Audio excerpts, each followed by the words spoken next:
You're listening to Integrity Radio, WINT, 1330 AM, 101.5 FM, Willoughby, Cleveland. With me today is Kim Barman, a Milan mother who lost her daughter to a drug overdose about 2 years ago. She's turned her sorrow into something positive. She's become an assistant chemical dependency counselor and recovery coach. Also with me is Dr. Cali Estes from Fort Lauderdale, Florida. She's a Ph.D. and a well-known addiction specialist who deals with celebrity addictions. And she's also been the guest of many TV programs. Hello, Kim Barman. How are you? I'm great. How are you? Fine. I want to start with you first because I'd like to know something about what happened to your daughter, Emily Cooley. Well, things first started going astray when she was in middle school. And I know that now because I was able to go back through and read her journals. A lot of bullying that took place back and forth. And I don't think a lot of times that the kids realize how powerful their words can be and maybe hurt someone else. So she started experimenting with alcohol and marijuana first. And then as she moved into high school, that progressed into experimenting with different pills. Her sophomore year of high school, she was actually in an automobile accident, and that required a surgery. So that was the first time her sophomore year that she was actually prescribed an opiate. Her senior year, summer before her senior year, she had her wisdom teeth taken out. And after she was finished with her initial prescription, she was complaining of major pain. And so I took her back to the dentist, and they checked everything out, and she was fine. I had thought maybe she had dry pockets. But now, in retrospect, I see that as her seeking out the medication. February of 2015 was her senior year of high school, and I know now that that was the first time that she tried heroin. I knew something was definitely wrong then because this was the period of time where she started missing classes at school, started missing work, and that was just not normal for her. Yeah, okay. That happens to a lot of students, I think. It does. It does. And that's where, okay, so August then she came to me and let me know that it was heroin that she was involved with, and she knew she wanted help. So we were able to get her to a treatment center down in Florida, and she attended treatment for about a year and a half. She was at a few different places. I finally let her come home November of 2016 because she was very homesick. And, you know, that's where my greatest fear became my reality. She came home November 30th and was around familiar friends again. New Year's Eve, she went out to a party, and I know she was drinking then. And I know now she was taking Xanax then also. Oh, boy. That led to her blacking out, and she woke up with a needle in her purse. Mm-hmm. She then took off and went missing, and I put a plea out on social media trying to find her. Unfortunately, none of her friends stepped up and gave me that information, and then the next day, unfortunately, she was found deceased. Okay. Now, Dr. Estes, tell me, how is this Addiction Academy work, and how did Mrs. Barman get connected with it? So what we do, we offer classes in addiction, such as recovery coaching or family addiction coaching or intervention. We're the largest in the world. We're in 23 countries and 5 languages. And we decided to offer free classes for every person who lost a loved one to an overdose, so that they could learn about addiction, they could learn tips and tricks on what to do, and those people that wanted to give back, like Kim with her company called M's Angels, we could provide them with the training to help other people. So Kim right now is going around the country helping other people get into treatment, which is intervention training, and she's helping people with families understand what's going on with addiction and their loved ones so that they don't go through what she went through. So Kim, the Addictions Academy specializes in that. Kim, what kind of reaction have you gotten from traveling around the country and talking with parents? It's been amazing, actually. I just had opened my mouth when Emily passed and said, let's start talking about this instead of everybody hiding it because we're losing a whole generation. And, yeah, the response has been overwhelming. I'm very grateful. Very grateful. Okay. Dr. Estes, now you've been on several TV programs, as I mentioned, and you deal with celebrities. Are what they go through any different from the common person? No. The only difference is they have more money, so it's usually more of a disaster. That's really the difference. And they have the same people around them enabling them and not even realizing it. And a lot of times, parents and others want to help, but they don't know what to do. So they do the wrong thing thinking it's love. And that's part of what we do in our training is we teach the parents and we teach other people how to know the difference between giving love and enabling someone to the point where they can't exist and they overdose, they die, they have a car crash, those kinds of things. Okay. Now, Kim, you began your journey, we're going to call it, to deal with this heroin addiction and other addictions. According to what I've read, one of the first places you went was a presentation at the Hobie Career Center in, where is that at? That's in Firelands, right? That's in Milan, actually. Oh, really? Okay. That's in Milan, yeah. And that was just a couple months after she had passed. And what kind of reaction did you get from students there? Because I know these probably were students that knew her. They were. There were quite a few of her friends in the audience.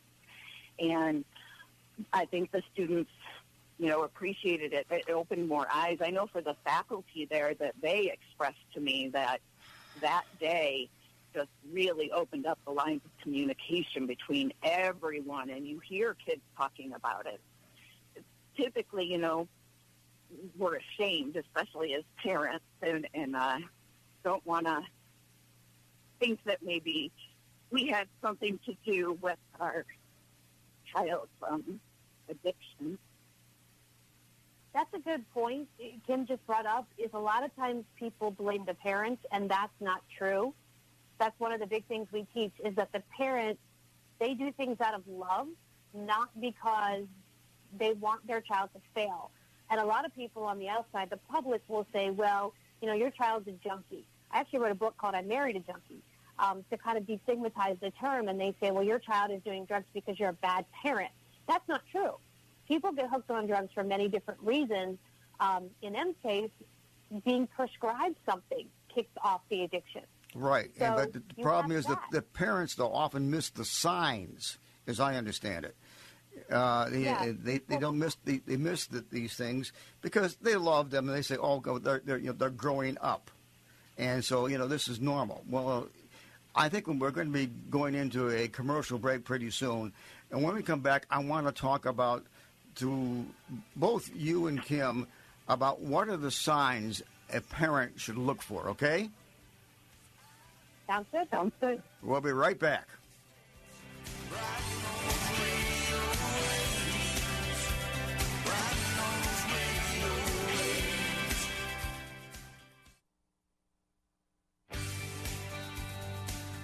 Okay, ladies, we are back. I'm going to ask both of you now, what are some of the signs that a parent should look for? Kim, do you want to go first? Go ahead. Sure.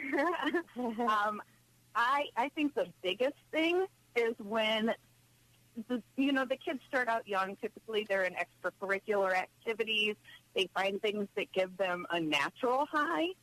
And when you see their participation in those activities that used to give them a natural high decrease, then I think that's when we really need to start looking into things, because there's something else then that's replacing that natural high. Okay. Now, I've got a list for you. So the first one is lying. They start to lie about everything. The second one is hiding stuff. They might hide something in their room. They might lock a drawer. They might lock their phone. They don't want you to know what's going on. The next one is a mood change.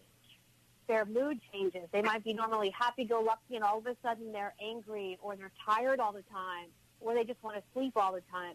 Something has shifted. The next one is food change. Maybe they ate healthy and worked out, and all of a sudden they went Burger King and McDonald's, or sugar increase. People doing heroin and alcohol will have a sugar increase, meaning all of a sudden they're eating cakes and pasta and white bread and finishing off a whole tub of ice cream or a big bowl of cereal, and that wasn't their normal. This is abnormal. And the last one is a friend change. They normally have a good circle of friends, and all of a sudden the friends aren't as astute as the other friends that were coming around. Some of the kids are falling out of school. Some of the kids' grades are dropping. Those are all the things you're looking for, and that can be a mental health issue or a drug addiction issue. That goes across the board with both. Okay. Now, how has the Addiction Academy started, and when did it start, I should say, and how can a person join the academy? Okay, so I've been a clinician for 25 years. I have my doctorate in clinical psychology, and I started private practice 7 years ago with the addictions coach. So I see private clients that way, and also failure to launch kids that just can't succeed in life. And as I'm doing this, people started asking me how I was doing it, where did I get trained? And I said, most of my training is field training beyond my degree. So I created the Addictions Academy in 2012, and we quickly grew from just me teaching locally to 23 countries, and we have 30 classes and 25 teachers. And we teach everything: internet addiction, sex addiction, shopping addiction, food addiction, gaming, gambling, drugs, alcohol, family coaching. We have a new adolescence program coming out. And as always, if you've lost a loved one to an overdose, those classes are free to you to access. And then you can help other people. The goal is to create the largest army of people helping other people in the world. Which is very good because, today people say, well, it's the job of the schools, or it's, no, it's not the job of the school. It's not the job of a teacher. They are educators. It is the responsibility or the function of drug, agencies. We call them the Adams boards here in Lake County in Ohio, and other private counselors. But like you said, there needs to be an army, and this is a way of taking your normal everyday person and training them, and so they can help others. Am I correct? Exactly. Yep, exactly. Because we need more people. 1 in 5 people has an addiction problem. That means if you think of your closest 5 friends, 1 of those 5 is struggling with something. So we need people to be available that are trained, that are educated, that understand ethics, that understand what you can and can't do to help somebody and not hurt them. And that's my goal, is to train as many people as we can. So as you encounter somebody who needs services, who needs help, there's somebody available to help them. Okay, how do they contact you? I know they can do this online. Am I correct? Yep, they can contact me online, or they can call us. Our number is 1-800-706-0318. And online, the Addictions Coach, plural, and the Addictions Academy, plural. They can also find us at Fix Failure to Launch, the number 2 in there. And I'm all over social media. If you Google Cali Estes, you'll pull me up, and I'll be able to assist. Great. Now, we're talking about drugs here, and there's a big argument going on. I've talked with people who say marijuana is a gateway drug. No, it's not. Yes, it is. What is it? Kim, tell me, please. I think the first gateway drug that many of them use is even nicotine to get that addiction going. But I see much more prevalence with alcohol. Oh, alcohol. Yeah. Okay. Kim's right. Marijuana is not a gateway drug, and marijuana, I think, I'm pro-cannabis. So I was the first clinician to come out 7 years ago and go, I'm pro-cannabis. Mm-hmm. Because I would rather have somebody smoke a joint or eat an edible than get on Suboxone, then get on methadone, and not be able to come off those drugs and get on all these big pharma medications and not function. I would rather have them take something that doesn't have all the psychotropic side effects, because people don't want to talk about that. Unfortunately, it's classified as a Schedule 1 with heroin, which makes no sense to me, because sugar is more like heroin and cocaine than marijuana. So sugar is also a gateway drug. No one talks about that one either. That's, and I am a sugar person. I love candy bars. So, but no. Stop eating them. Try something for me. Stop eating sugar for 48 hours and tell me how you feel. You will go through detox just like a heroin addict would. You're going to be in withdrawal. You're going to have a headache. You're going to have nightmares. You're going to have restless sleep. You're going to have sweat. It's going to be interesting. You'll have everything like you would in a heroin detox, just toned down a little bit. Very informative. Now, the goal of M's Angels is to raise awareness through prevention education, and that is done for those who are addicts. Now, when did you start M's Angels?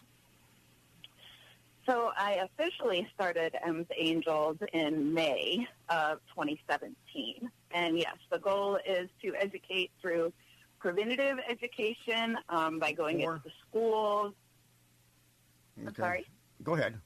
I actually produced a short documentary of Emily's journey that was put out last July, and you can find that on YouTube. It's called Gone Too Soon, the story of Emily Cooley. And my goal going into the schools is just to show them raw reality and how quickly it can go very, very wrong. And then by educating the parents, because I when I talk, I say I used to be what I consider now a typical mom. I did not understand addiction. I couldn't grasp the concept that my daughter knew that bad things were happening. She was having bad consequences, yet she wouldn't quit using. And I just did not understand that. I didn't understand the mental aspect of it and what a deep, dark place that they can really be in.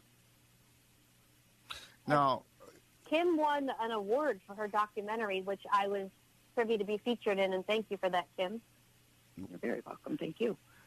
I have to ask you, Kim, now, if, let's just say, a PTA or another school group would want to contact you and have you come to Lake County or Eastern Cuyahoga, how do they do that?